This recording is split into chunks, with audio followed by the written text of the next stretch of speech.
Welcome to the presentation on vehicle performance of Bern Formula Student.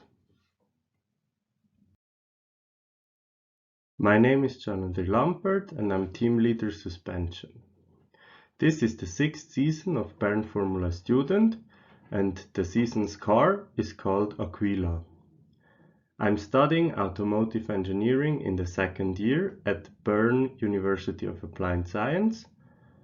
And it's also my 2nd year with the team. The topics I will present to you. I've just finished the introduction and I will talk about our design goals, the tire working conditions, and the center of gravity.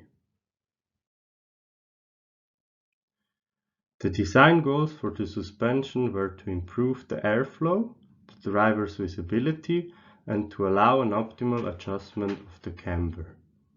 The airflow at the front suspension was optimized by placing the shocks in a horizontal position in the car, so that they are no longer exposed to the airstream.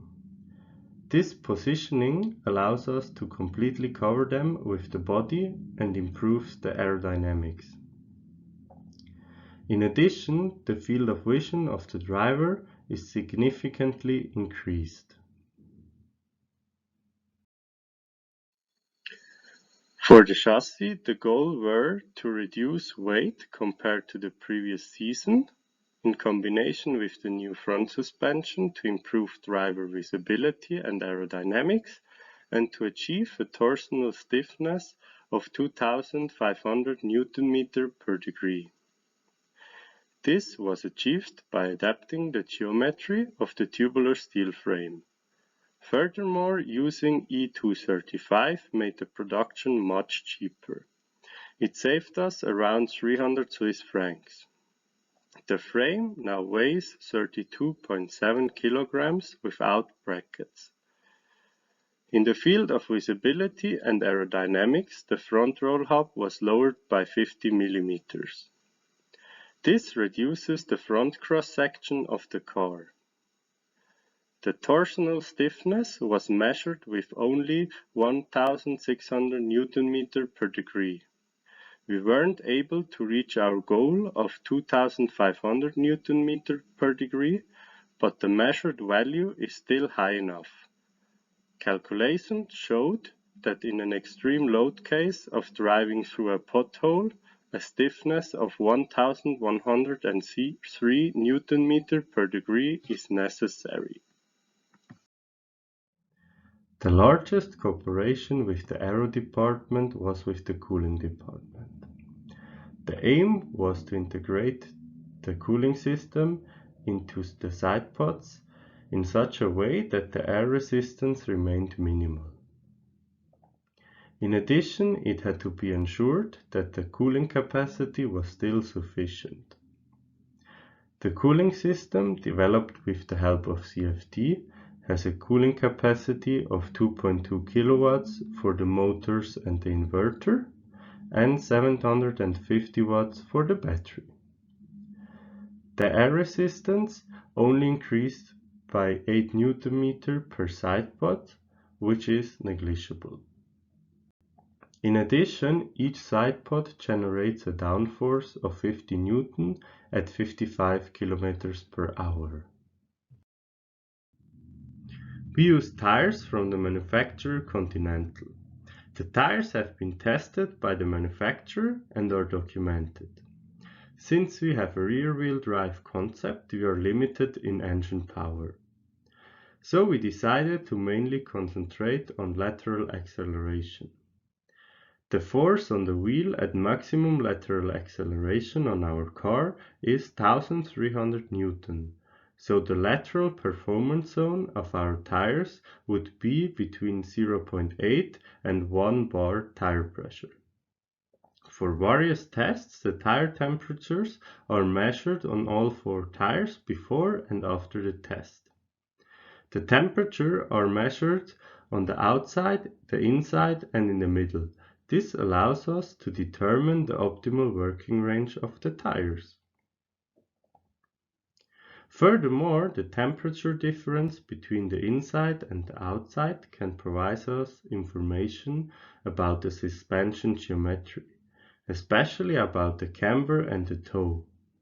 In combination with those information, the information provided by Continental and the driver feedback, the suspension geometry can be adapted to get the tires in their optimal working condition. Unfortunately, it was not yet possible for us to perform tests. However, some will be carried out as soon as possible in order to collect data and optimally adjust the car. Thank you, Johnny. So, also from my side, welcome to this presentation. My name is Alain Morin and I'm the current CEO, or also called team principal of this team. About myself, I am in the third year of automotive engineering and it's my third year in the BFS. So now coming to our calculated center of gravity by our CID program. We determined the center of gravity of a height of 270 millimeters from the floor and about in the half of the wheelbase of 700 millimeters from the rear axle.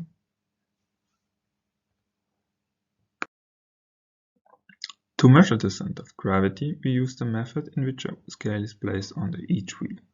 In the horizontal position, the longitudinal weight distribution is determined. By lifting the vehicle on one side, the height of the center of gravity creates a lever that acts on the weight distribution of the car. Using the equation of equilibrium of forces, it is possible to calculate the height of this lever, which is then the height of the center of gravity. On the picture, you see how we did the measurement.